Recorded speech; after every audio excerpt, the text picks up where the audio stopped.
नर्मदे हर। नर्मदा परिक्रमा एक विलक्षण अनुभूति के 45वें भाग में मैं डॉक्टर सुरुचि अग्निहोत्री आपका स्वागत करती हूँ। ये त्योहारों का मौसम है और त्योहार के दिन, दीपावली के दिन हम सभी के बहुत ही शुभ आनंद में जा रहे हैं।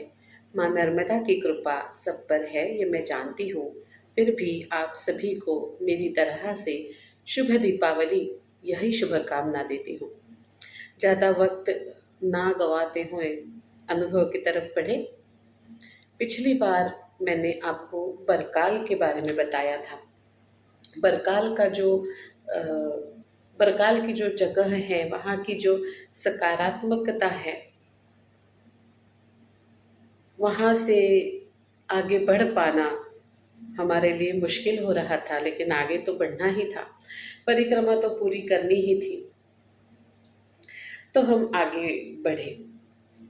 जब हम आगे बढ़े तो अब हमें जाना था बद्रिकाश्रम, जिसके बारे में काफ़ी सुना था कि यहाँ पे काफ़ी अच्छी सुविधाएं हैं, बहुत अच्छा स्थान है, रमणीय स्थान है।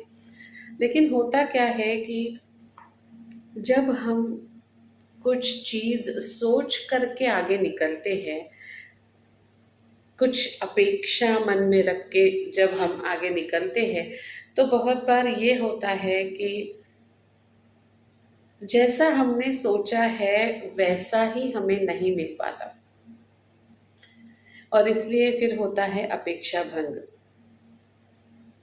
तो एक और लेसन जो मुझे परिक्रमा में मिला है वो ये है कि जब कभी किसी भी चीज़ की, किसी व्यक्ति से, किसी जगह से, अपने आप से जब हम अपेक्षा करते हैं, तो हमें ये सोच लेना चाहिए कि जब हम अपेक्षा करते हैं तो इसका मतलब ये है कि इस अपेक्षा के साथ अगर ये पूरी नहीं हुई तो इस अपेक्षा के साथ अपने आप ही आता है अपेक्षा का भंग हो जाना, यानी अपेक्षा भंग होना।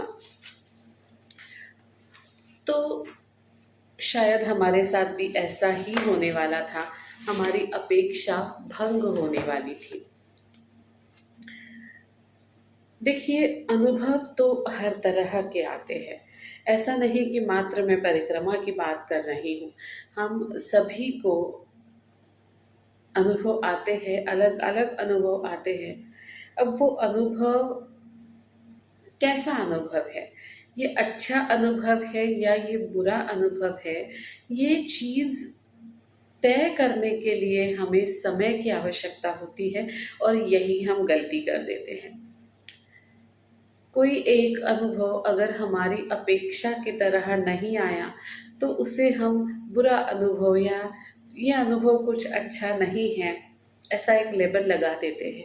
लेकिन उसी अनुभव के ऊपर जब आप बाद में सोचते हैं, तब हमें लगता है कि जितना बुरा मैंने इस अनुभव को सोचा था, उतना बुरा अनुभव तो ये था ही नहीं। मतलब अनुभव का अच्छा होना या अनुभव का बुरा होना, ये अनुभव के ऊपर कम, हमारे मन के ऊपर ज़्यादा निर्भर करता है ना? तो ऐसा ही एक बुरा तो नहीं कहूँगी, लेकिन अच्छा नहीं वाला अनुभव हम बरकाल से आगे गए तब आया। उस वक्त मैंने सोचा था कि ये बरकाल जितना अच्छा अनुभव नहीं हुआ।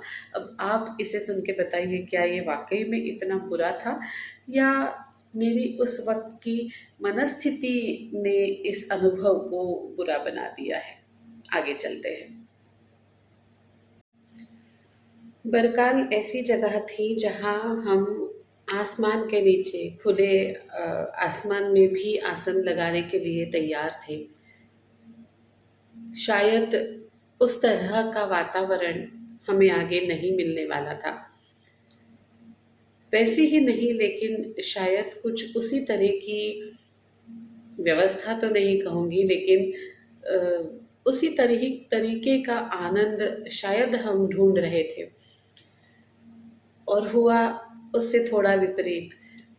लेकिन इन दो चीज़ों के बीच में की जो गैप थी, इन दो अपेक्षाओं के बीच में का जो अंतर था, उसने शायद मेरे मन में उस अनुभव को बुरा अनुभव या इतना अच्छा अनुभव नहीं, इस तरह से एक लेबल लगा लिया था।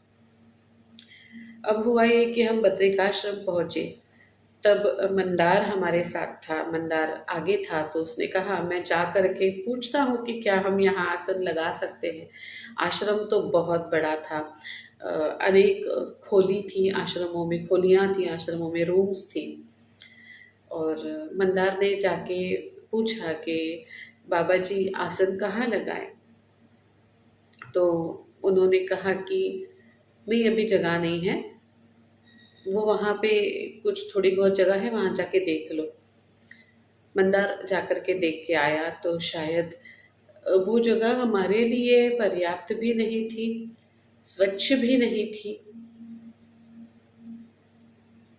और वहाँ पे ना पीने का पानी था, जो बेर मिनिमम, जो कम से कम आवश्यकताएं होती हैं, पीने का पानी, कम से कम ये आवश्यकता तो थके हुए परिक्रमा वासियों के लिए कम से कम एक बार के लिए तो होनी चाहिए, कि बाद में फिर वो परिक्रमा वासी आकर के अपनी व्यवस्था खुद कर ले, कहीं से पानी लाना है तो ला ले, लेकिन चल कर थक कर परिक्रमा वासी आया हुआ है तो कम से कम पानी की व्यवस्था तो आश्रम में हो। यह हमारी तब अपेक्षा थी। हमने कहा ठीक है, और कोई जगह है?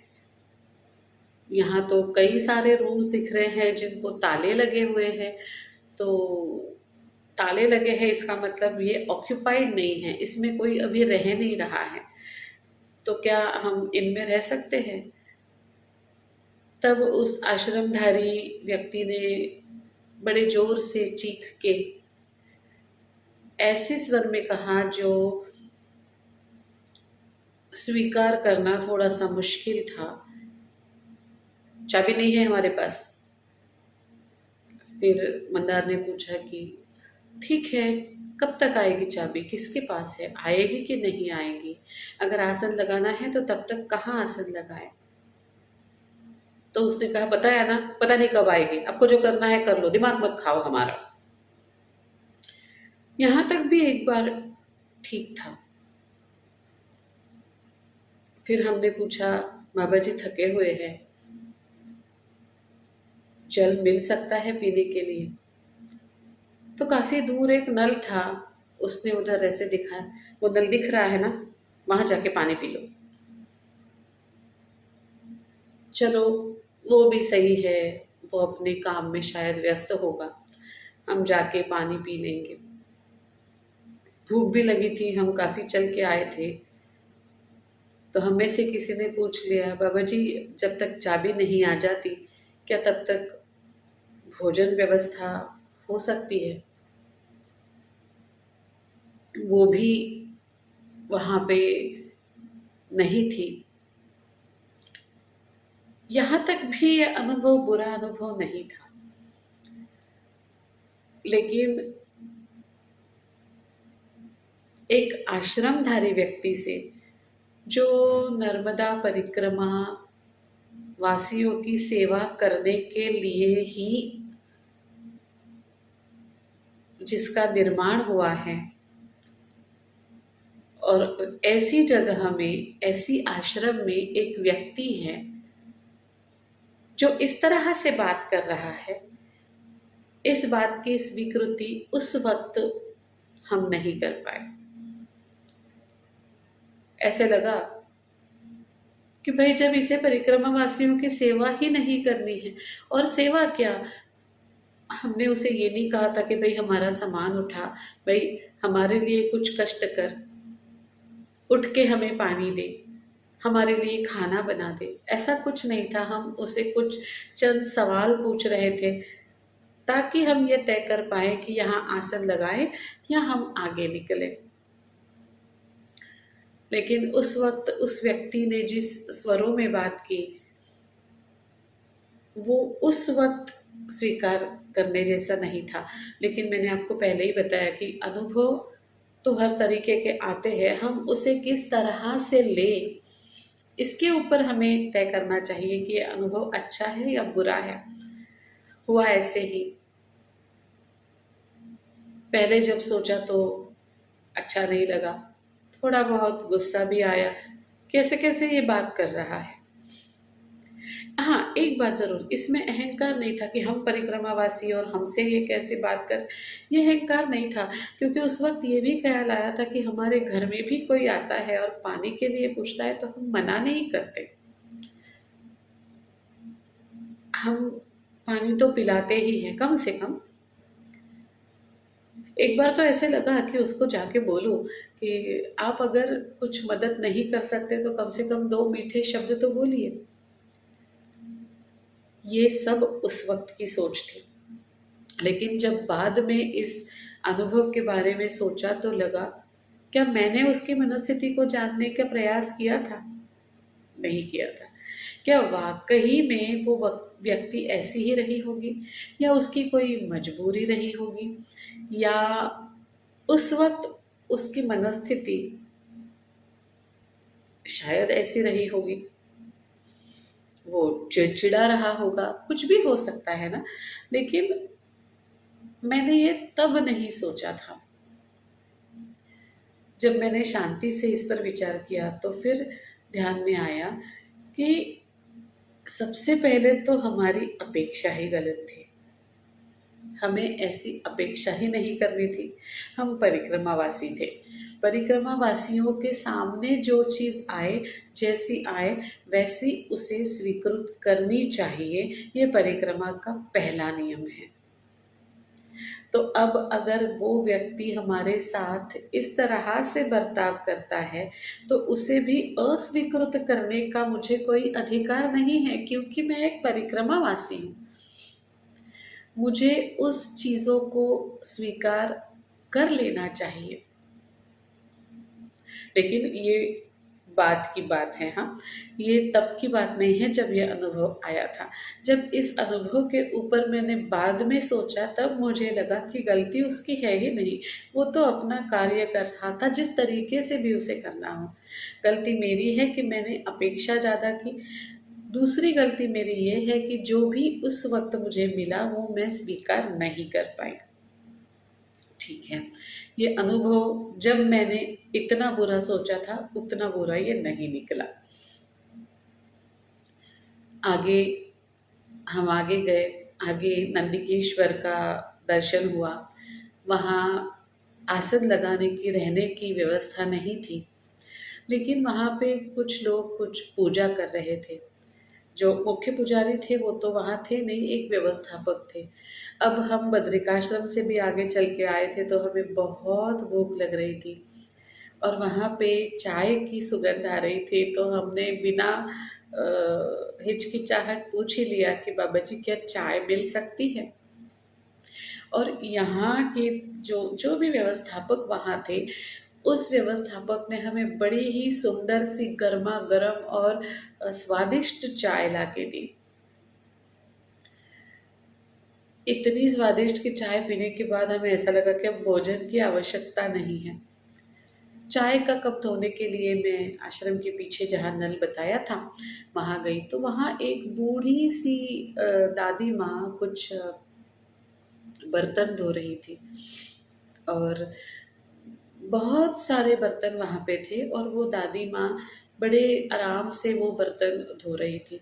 जब मैं वहाँ गई तो उन्होंने कहा, दे दे बिटिया, तेरा कप दे दे, मैं साफ कर देती हूँ।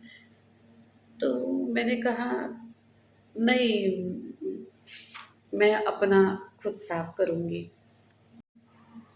उन माताजी के सामने इतने ज़्यादा बर्तन थे कि मुझे सिर्फ अपना चाय का प्याला धोते हुए बहुत शर्म आ रही थी। मैं बहुत चल के आई थी, मैं बहुत थक गई थी, लेकिन फिर भी उनकी उम्र और उनके सामने जो बर्तन रखे थे वो देख कर के मुझे लगा कि अभी बैठ जाऊं माता जी के साथ और थोड़ा उनका हाथ बटा लूं। मैंने माता जी से पूछा, माता जी मैं आपकी थोड़ी सी मदद कर दूं?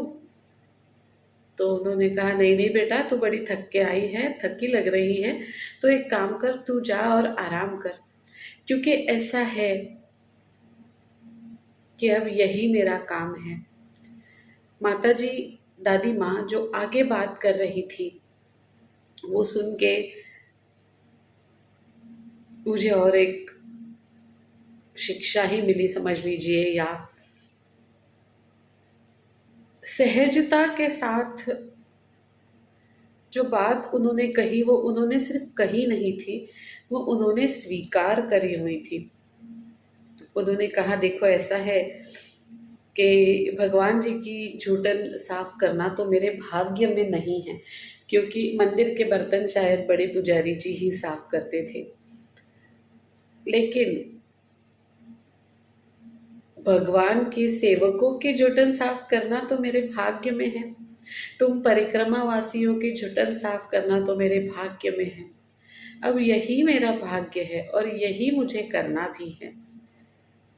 और ये उनका ये कहना मात्र कहना नहीं था, वो उन्होंने इतने अंदर से, आत्मा से स्वीकार किया था कि इतने सारे बर्तन सामने पड़े हुए थे और वो बड़ी मग्नता के साथ, बड़े आनंद के साथ उन्हें साफ कर रही थी।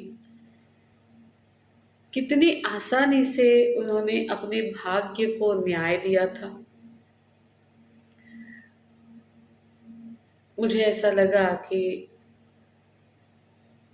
शायद यही मैं यही सीखना चाहती थी, या मेरी माताजी मुझे यही सिखाना चाहती थी कि मैं अपनी भाग्य की तरफ इसी तरीके से देखूं। उसने मेरे साथ भी न्याय किया हुआ था, क्योंकि मैं थक कर आई थी, मुझे विश्राम की आवश्यकता थी। कितनी आसानी से उसने मेरी झोली में इस तरह से न्याय डाला कि उस पर भी अन्याय ना हो, मुझ पर भी अन्याय ना हो, उसके भाग्य का भी स्वीकार हो। यही सत्य होता है, स्फटिक जैसा शुद्ध सत्य यही होता है। स्फटिक की बात निकली तो फिर मुझे याद आया चंद्रिकेश्वर। अब मैं आपको चंद्रिकेश्वर के बारे में बताऊंगी। ये थोड़ा सा बीच रास्ते में नहीं आता, थोड़ा सा अंदर जाना पड़ता है।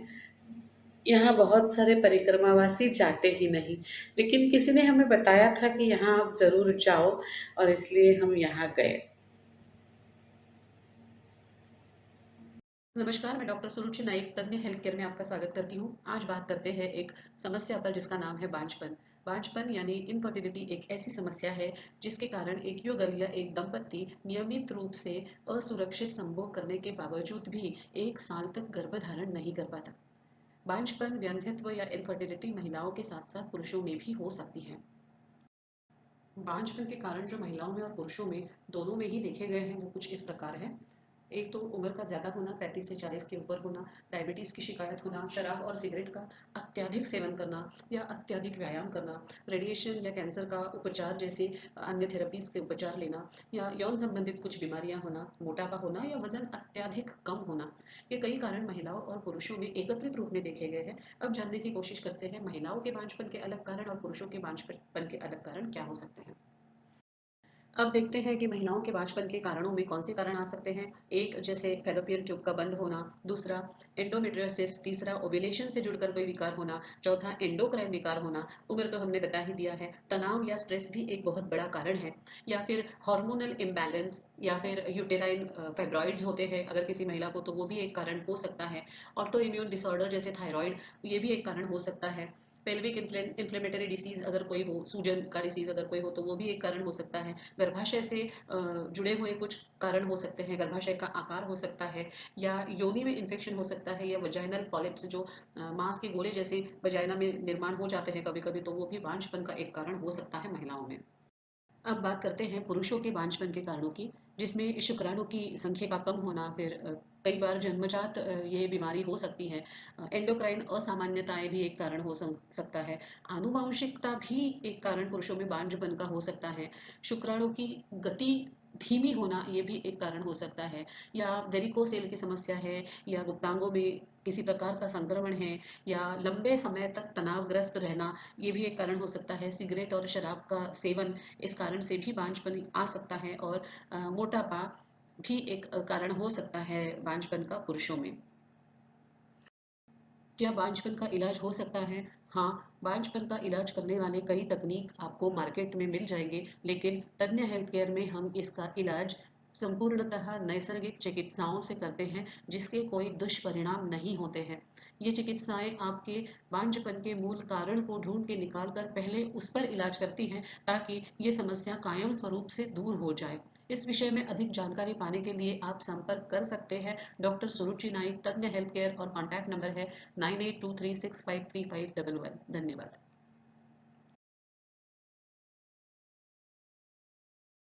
स्फटिक का बना हुआ ये शिवलिंग है, और यहाँ से हमेशा बूंद बूंद पानी ठिबकता रहता है। यहाँ से एक इस शिवलिंग के अंदर देखते जब हम हैं तो एक चंद्राकृति आकार दिखता है, और इसलिए इसे चंद्रकांत यानी चांद की कांति वाला ऐसे भी कहा जाता है। जब हम चंद्रिकाश्वर गए तो हमने आज भी भोजन नहीं किया था, थोड़ा सा बाल भोग बीच में हो गया था हमारा, लेकिन वहाँ पे भी हमें बहुत सुंदर स्वादिष्ट चाय, दूध वाली दूध वाली चाय पीने को मिली थी, और हमें बड़ा अच्छा लगा था। एक कहते हैं ना ऊर्जा आ जाती है, वो आ गई थी। लेकिन हम लोग थके तो थे ही। चंद्रकेश्वर से भी हम लोग आगे निकले तो रास्ते में था ऋणमुक्तेश्वर का मंदिर। ऋणमुक्तेश्वर यानी जो हमको ऋणों से मुक्त करता है। ये मंदिर ऊंचाई पर था, कई सारी सीढ़ियाँ वहाँ पे थी, और हमारे साथ जो बाबा थे वो काफ़ी थके हुए थे। वंदना ताई का पिछली परिक्रमा में ही ऋणमुक्तेश्वर का दर्शन हो चुका था, और मैं और मंदार बस बचे थे दर्शन करने के लिए, क्योंकि बाबा तो ऊपर जा नहीं सकते थे, वो काफ़ी थक गए थे। मैं और मंदार ऊपर गए, और हमने बड़ी ही तन्मयता से प्रार्थना की कि हे ऋणमुक्तेश्वर, आज तक मैं जिस भी ऋण में हूँ, जिस किसी भी ऋण में हूँ, वो फिर स्नेह का ऋण हो, वो प्रेम का ऋण हो, वो शत्रुत्व का ऋण हो, वो मित्रत्व का ऋण हो, ये सारे ऋण आप जल्दी फेड करके मुक्त कर दो हमें इस ऋणों में से। पता नहीं ऐसा होता है कि नहीं होता है, पता नहीं कई सारे ऋण ऐसे होते हैं जिनमें से हम मुक्त हो सकते हैं कि नहीं हो सकते हैं, लेकिन जो सुना है वो इतना सुना है कि जब इन ऋणों का बैलेंस हो जाता है, दोनों अकाउंट जब एक जैसे हो जाते हैं, तब मोक्ष मिलता है, और शायद इसके लिए ऋण का फिटना बहुत बहुत ज़रूरी है। हम आगे गए, और चांदोद जो करनाली के पहले आता है, वहाँ पे हमने विश्राम किया। लेकिन उसके पहले एक बात हुई, वो बताती हूँ। यहाँ नीचे और मैया और नर्मदा मैया का संगम था। संगम स्थान तो हमेशा ही पवित्र ही कहा जाता है, तो हमने भी तय किया कि हम भी यहाँ संगम स्नान करेंगे। और अब हम जो नीचे उतर रहे थे तो बिल्कुल छोटी छोटी सीढ़ियाँ थी, इतना सा मतलब एक एक पैर भी पूरी तरह से ना आए। बाबा को भी नीचे उतरना था, बाबा भी थके हुए थे, और बाबा तो बीच में बैठ गए। बड़ा डरावना सा था, सीधा सा चढ़ाव था, और छोटी छोटी बिल्कुल उसकी सीढ़ियाँ थी, और बाबा तो बैठ गए, कहने लगे कि मैं यहीं बैठूंगा, आप आप देखो क्या करना है। और बाबा वहाँ पे बैठ गया। बहुत सुंदर सुंदर संगम का नज़ारा वहाँ से दिख रहा था। लेकिन नज़ारा देखने के लिए बाबा बैठा नहीं था। बाबा जो हमारा बैठा था, वो एक डर के कारण बैठा था कि वहाँ से उतरना बहुत मुश्किल लग रहा था। अब अब क्या किया जा सकता है, क्योंकि बाबा को तो नीचे लाना ज़रूरी था। फिर मैं ऊपर गई। फिर बाबा की बैग मैं नीचे लेकर आई। फिर मंदार को ये देखा नहीं गया कि ताई फिर से ऊपर जा रही है, बैग लेके नीचे आ रहे, फिर से ऊपर जाएगी बाबा को लेने। तो मंदार भी ऊपर आया। अब ताई अकेली नीचे थी, तो ताई को लगा ये तीनों ऊपर है, अब मैं नीचे क्या करूं। फिर ताई भी ऊपर आई और हम सब जो नीचे उतर चुके थे, हम फिर से ऊपर आए और 3 किलोमीटर का चक्कर काट के फिर धीरे धीरे रास्ते से हम और संगम पर आए। अब मुझे बताइए कि ये विचार कहाँ से आते हैं। बाबा के मन में विचार आया कि मैं यहाँ से नहीं उतर पाऊंगा। उनको देख कर के मेरे मन में विचार आया कि बाबा की बैग नीचे लानी चाहिए, तो बाबा को उतरने में आसानी होगी। मैं बैग नीचे लेकर आई। मंदार के मन में विचार आया कि ताई अब अकेले बाबा को लेने जा रही है, तो मुझे भी ऊपर जाना चाहिए। जब वंदना ताई के मन में विचार आया कि ये तीनों ऊपर है, तो मैं नीचे क्यों रहूं, बाबा की बैग लेके वो फिर से ऊपर आए। ये देख करके ऐसा लगता है कि ये संकेत होते हैं जो हमें मिलते हैं। ये एक दूसरे के प्रति शायद आदर होता है जो मन में उत्पन्न होता है। मैया किनारे नर्मदा जी के स्थान पर, खास करके संगम जैसे पवित्र स्थान पर जब ऐसी बातें होती हैं, तब लगता है कि हमारा मन जो है वो जल के समान मृदु हो गया है। हमें दूसरों की तकलीफ अब दिखाई पड़ने लगी है। तन की आंखों ने तो बहुत बार देखी होगी, अब मन की आंखों को दिखाई पड़ रही है। जब हम 3 किलोमीटर का फेरा करके और नर्मदा जी के संगम पे आए और हमने अपने अपने जूते चप्पल उतार दिए, तब पैरों के नीचे जो नरम बालू रेत थी, वो उसका स्पर्श ठंडा सा, और जैसे छोटे बच्चे पैर में गुदगुदी करते हैं ना, उस तरीके से गुदगुदियाँ हो रही थी, ऐसा था। पानी तो और मैया को बहुत ज़्यादा नहीं था, लेकिन नर्मदा मैया को बहुत ज़्यादा पानी था। एक संगम कुछ इस तरह से होता है जैसे एक मैया जी यहाँ से और मैया जी आ रहे हैं और यहाँ नर्मदा मैया है, और हमें और मैया को कूद करके नर्मदा की परिक्रमा में आगे निकलना है। तो इस तरफ पानी बिल्कुल भी नहीं था और नर्मदा मैया बिल्कुल दोनों तरफ से अच्छे से भर भर के बह रही थी। वहाँ पे हमने चाय पिया। संगम का पवित्र स्थान, संगम के पवित्र कंपन महसूस किए और वहाँ से आगे चलने लगे। आगे हमें कुबेर भंडारी जाना था। कुबेर को जिस जगह पे भंडार प्राप्त हुआ, वह जगह का नाम है कुबेर भंडारी। इसके बारे में बहुत कुछ सुना था, लेकिन आज हम कुबेर भंडारी नहीं जा सकते। आज हमें काफ़ी लेट हो गया था और आज हमें विश्राम करना था कहीं करनाली में। करनाली गांव में विश्राम करना है ये तो हमें पता था, लेकिन हमें कहाँ विश्राम करना है ये हमें नहीं पता था। अब हम आगे चलते रहे।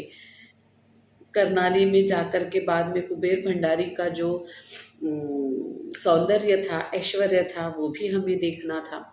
हम आगे चल रहे थे गुजरात के गाँव की गलियों में, जहाँ पे पुराने पुराने क्या कहते हैं, हम तो वाड़ा कहते हैं मराठी में, जो पत्थर से बने पुराने पुराने घर, बड़े बड़े घर होते हैं, जो पत्थरों से, उनकी दीवारें पत्थरों की बनी होती है, काले वाले पत्थरों की।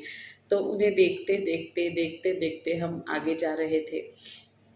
ऐसा लग रहा था कि हम 2017 में नहीं हैं, ऐसा लग रहा था कि हम कहीं 16वीं सदी में चल रहे हैं। इतने पुराने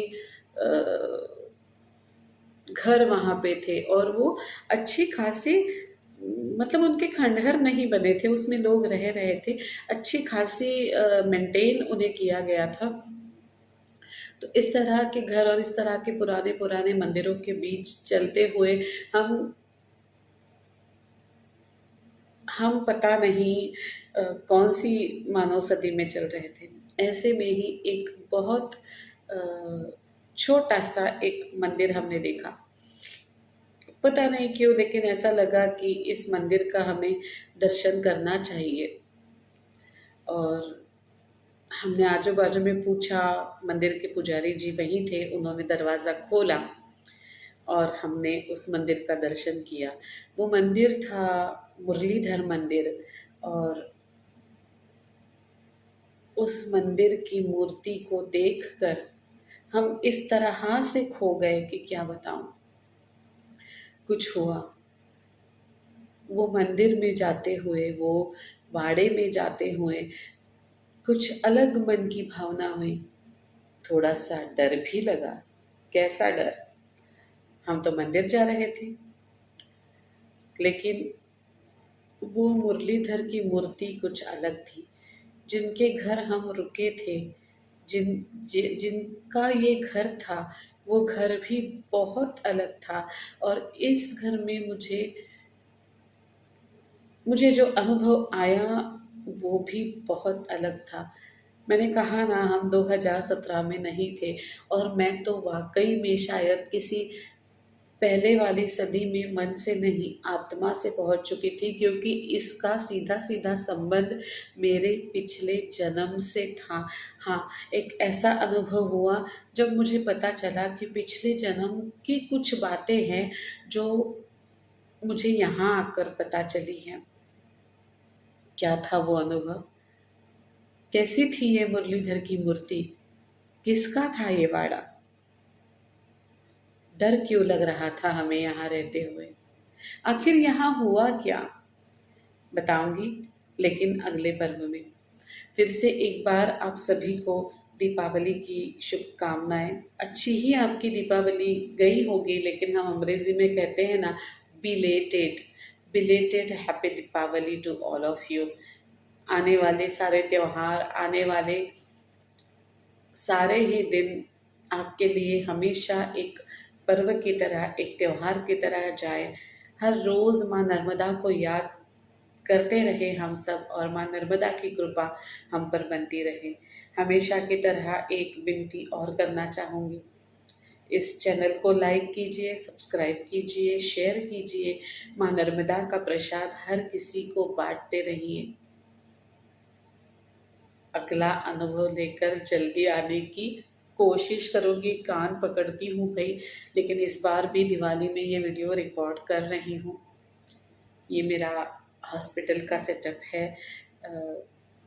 आजकल मैंने एक हॉस्पिटल भी जॉइन कर लिया है, तो और भी मुझे समय कम मिल रहा है, लेकिन मुझे आप सबसे जुड़ना अच्छा लगता है, अनुभव बताना अच्छा लगता है, अनुभव फिर एक बार अनुभव करना अच्छा लगता है, इसलिए आती रहती हूँ, आती रहूँगी। तब तक के लिए नर्मदे हर। लाइक, शेयर, सब्सक्राइब ज़रूर कीजिएगा और खुश रहिएगा। धन्यवाद।